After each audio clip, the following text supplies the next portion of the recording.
Исәнмесез, эфирдә яңалыклар чыгарылышы, студияда Роза Хабибуллина, иңелек бүгенге тапшыруның төп темалары хакында. Балалар, конечно, без ничего остались и үзебез. Бер нәрсә дә калмады. 53-28 йортында шартлаудан зыян күрүчеләр кайчан өйләренә кайтыр, аларга нинди ярдәм кирәк, хәбәрчебез ачыклады. Шәһәрдәшләр мошенниклар кармагына эләгүен дәвам итә.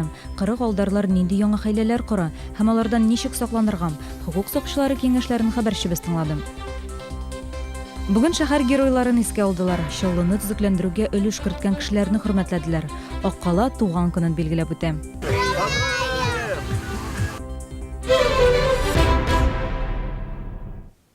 Бүген Чаллы туган көнен бәйрәм итә. Аккалыбызга 86 ел тулды.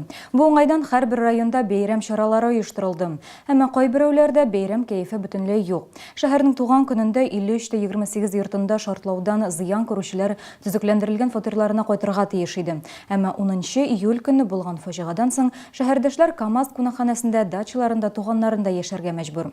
53-28 йортында килеп чыккан шартлауның сәбәпләре әле дә ачыкланмаган. Шәһәрдәшләр кайчан кайтыр. Аларга нинди ярдәм кирәк, хәбәрчебез ачыклады.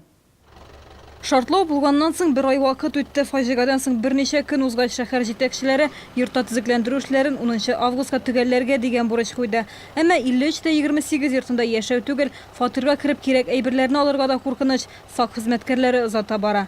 Шәһәрдәшләрнең ремонт төгәлләнгәч тә биргә кайтасылары килми. Дом в таком же состоянии, даже если сейчас ремонтировать, что дальше будет, тоже неизвестно. Йорт начар хәлдә, төзекләндергәннән соң нәрсә булыр билгесез. Халык зыян күрде. Шуңа күрә мин икенче торак бирү турындагы сорауны күтәрүләрен сорыйм. Шундый закон да бар бугай. Безгә шундый ук мәйданлы яңа фатир яки икенче йорттан фатир бирсеннәр иде. Төзекләндерү дә тиз генә тәмамланырга охшамаган. Йортның проспектка карап торган өлешендә эшләр тизрәк башкарылса да, каршы якта балконнарны тышлыйлар. Димәк, шәһәрдәшләргә алга табада КАМАЗ кунакханәсендә һәм якыннарында яшәргә туры киләчәк. Получается, мы остаемся жить вообще там. Пока да. Тогда, пожалуйста, обеспечьте детей столами для учебы. У нас нет столов детей, чтобы дети пойдут в школу. Зыян күргән гаиләләрдә 25 бала тәрбияләнә. Аларга мәктәпкә җыенырга ярдәм ит акциясе кысаларында булышырга карар кылдылар. Әмма бу гына ярдәм итмәячәк дия тияниләр. Өстәвенә җәйнең соңгы айы салкыннар башланачак. Олыларга да киемнәр кирәк. Безнең гаиләдә 5 кеше, иптәшем, кыз 2 бала белән. Берсенә 9 яшь, берсенә 3 яшь тула. Берсе садикка барырга как раз әзерләгән идек, бөтен нәрсә сгорело, хәзер яңадан җыйдык бөтен нәрсәне. Балалар, конечно, без ничего остались и үзебез. Бер нәрсә дә калмады. Надо мной горело 2 квартиры. Минем фатир өстендә 2 фатир янды, безне су басты. Аш бүлмәсе генә исән калды. Минем киергә киемем дә юк, һаман бер күлмәктән йөрим. Бакчада булган әйберләр генә исән калды. Киемнәрдән ис, юсаң да бетми. Шәһәрдәшләргә бирелгән белешмәләрдә йортта янгын булды дип язалар. Шартлау дип язылсын өчен экспертиза нәтиҗәләре кирәк. Зыян күрүчеләр белән очрашуга килгән башкарма комитет җитәкчесе урынбасары Владислав Гаврилов бу хакта кабат кисәтте. Давайте доверимся органам, которые проводят это расследование. Мы месяц ждем этих органов. Определять, кто виновник. И никаких сдвигов, ни одного шага, ни одной справочки, ни одной бумажечки. Ну, еще раз занимается, поэтому не такой рядовой случай, очень сложно. Они специалисты работают. Я говорю, давайте доверимся. Не я занимаюсь расследованием. Әлеге хәбәр шәһәрдәшләрне бер дә сөендермәде. Экспертиза нәтиҗәләре дә тиз генә әзер булмаячак. Казан белгечләренең карарын тагын бер ай көтәргә туры киләчәк. 53-28 йортында килеп чыккан янгыннан зыян күрүчеләр өчен матди ярдәм җыю дәвам итә. Тулпар җирле үзидарә советы рәисе Зифа Подовалова Акбарс банкында махсус счет ачты. Әлеге хәйрия акчаларын зыян күргән гаиләләргә бүлеп бирәчәкләр. Гүзәл Шихапова, Валентин Красильников, яңалыклар. Чаллылылар мошенниклар кармагына эләгүен дәвам итә. Быел 500-гә якын шундый очрак теркәлгән. Алдауларның күбесе интернет һәм кәрәзле телефон аша башкарыла. Бу хакта бүген Эчке эшләр идарәсендә үткән брифингта сөйләделәр. Быел 7 ай эчендә Татарстанда 3000-нан артык мошенниклык очрагы теркәлде. Әлеге хукук бузулар саны буенча Чаллы Казаннан соң 2нче урында. Шәһәрдәшләр еш кына мошенниклар кармагына интернет челтәрендә товар алганда яки сотканда эләгә. Схемасы гади. Закон бузучы теге яки бу әйбер белән кызыксына, берничә сәгатьтән килеп алырмы дип ышандыра. Аннары шәһәрдә юклыгын әйтә һәм банк картасы реквизитларын сорый. Мошенник шәхси кабинетта теркәлеп, банк картасын икенче бер мобиль телефон номерына бәйли һәм шул рәвешле картадагы акчаларны күчерә. Если у человека были открыты расчетные счета в этом банке, другие, то есть не привязаны к этой банковской карте, они привязываются через банковскую карту полностью к личному кабинету этого человека. И опустошаются все те вклады, которые были в этом банке, лежали. Возврат этих денежных средств очень тяжелый случай. Моннан тыш шәһәрдә тагын бер алдау түрі барлыкка килде. Ул йөк ташулар белән бәйле. Эшмәкәр товарны урынга илтеп тапшыру өчен диспетчер аша кеше яллый. Диспетчерлар йөк ташучыны сайтта белдерүләр аша таба. Әлеге белдерүләрне мошенниклар урнаштыра да инде. Нәтиҗәдә йөк ташучыга бөтенләй башка номердан товарны тапшыру адресы үзгәрде дип шылтыраталар. Ә чын товар хуҗасы элемтәгә керә алмый. Июльдә шундый 5 очрак теркәлгән. Не посмотрев товар, никакие деньги не перечисляйте, то есть не убедившись в его наличии вообще. Если товар в другом городе, то изыщите возможности, чтобы какие-то ваши знакомые, близкие, которым вы доверяете, или родственники подъехали и посмотрели этот товар. Действительно, с этим человеком связались, и действительно он там есть, и этот товар существует. Моннан тыш шәһәр пляжы майданында автомобиль салоннарыннан кыйммәтле әйберләр урлау очраклары арткан. Чаллыда шулай ук йөк машиналарыннан аккумуляторлар урлау белән шөгыльләнүче 2 яшь кешене тоткарладылар. Нам удалось доказать причастность их к кражам 9 аккумуляторов из грузовых автомобилей. Также эта же группа была причастна к краже квадроцикла в поселке Рябинушка. Әмінә машиналарны урлау кимеде ди хукук сакчылары. Күбрәк ташландык безнең ил машиналарын, аларда йөреп карау максаты белән яшьләр урлый. Бүгенгә 48 шундый хукук бозу очрагы теркәлде. Хукук сакчылары автомобильләрне махсус машина саклау урыннарында куярга киңәш итә. Фәридә Сабирҗанова, Елена Камалова, Сергей Вильданов. Яңалыклар. Чаллыда пенсионерларны алдап йөрүче шигән хатынын эзлиләр. Әлмәттә пенсионер 40 мең акчасыннан кыла каккан. Шигән хатыны бал сатам дигән сәбәп белән пенсионерның өенә керә. Ират акча эзләгән арада кәсептәшене шалтыратып акчаның урынын әйтә. Үзе шул вакытта 87 яшьлек пенсионерны банкы юарга кирәк дип аш бүлмәсенә алып китә.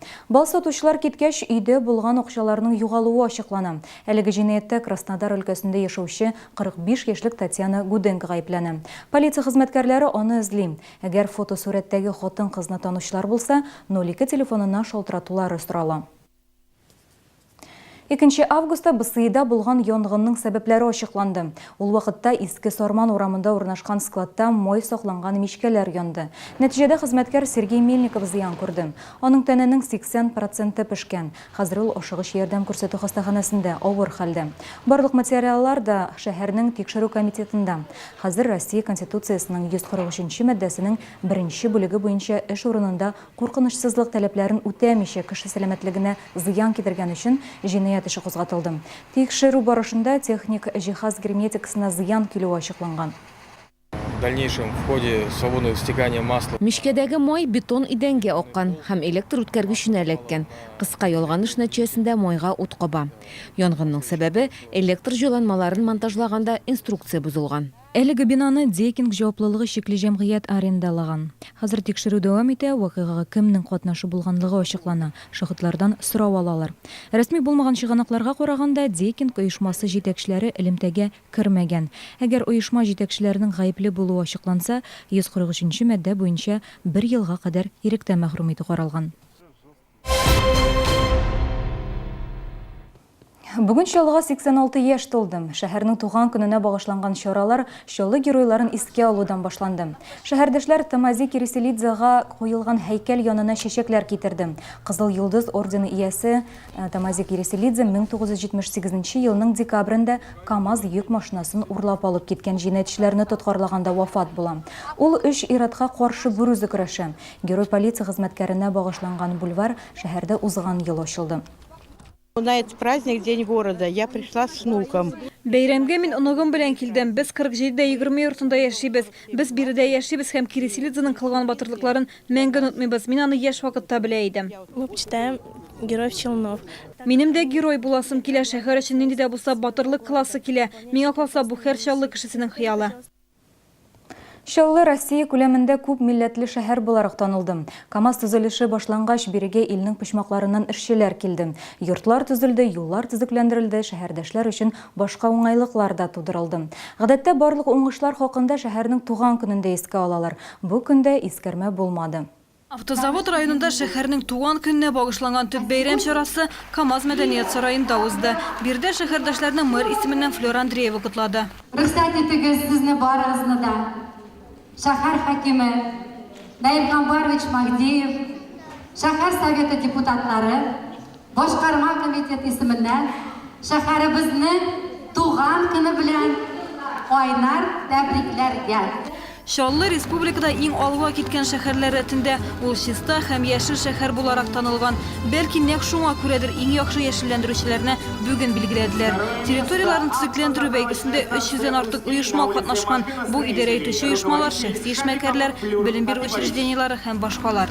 Спасибо большое вам, уважаемые руководители предприятий, организаций, часть из них здесь находится в зале, за то, что вы поддержали нас и свои территории предприятий и организаций сделали прекрасными. Бәйрәм уңайыннан КАМАЗ мәдәният сарае территориясында күңел ачу өчен махсус мәйдан оештырылды. Шәһәрдәшләр һәм кунаклар өчен илдәге иң яхшы йөк машиналары күргәзмәсе тәкъдим ителде. Шәһәр күләмендә төрле концерт чаралары, мастер-класслар оештырылды. Город надежд, город ветров, город мечта из сбывшихся снов, город, который построили мы, наши челны, наши челны.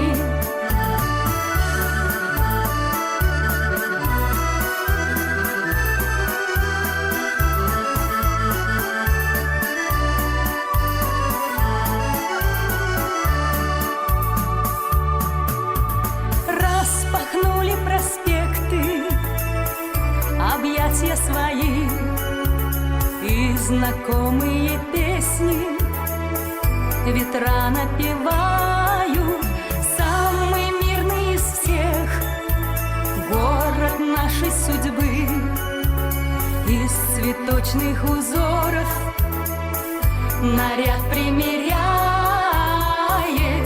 город надежд, город ветров, город мечта из сбывшихся снов, город, который построили мы, наши челны. Хочу поздравить свой любимый город с днем рождения, пожелать ему чистого будущего, сознательных жителей, которые бы заботились о нем, любили, так же, как люблю его я. У нас дружба народов здесь лучше, чем в каких-либо других странах. Вообще сам по себе это очень красивый, культурный город. Я люблю здесь жить. Чтобы наш город процветал, чтобы все лучше и лучше становился. Побольше таких наших праздников челнинских. Всего хорошего нашим челнам. Поздравляем! Гүзәл Шахапова, Валентин Красильников, Яңалыклар. Бүгенге менә шулар Яңалыклар иҗат төркеме исеменнән шәһәр көне белән тәбрик итәбез. Бәйрәм чараларында була алмагыз, уфтанырга урын юк. Иртәгә Яңалыклар чыгарылышында барысын да күрсәтербез. Сау булыгыз.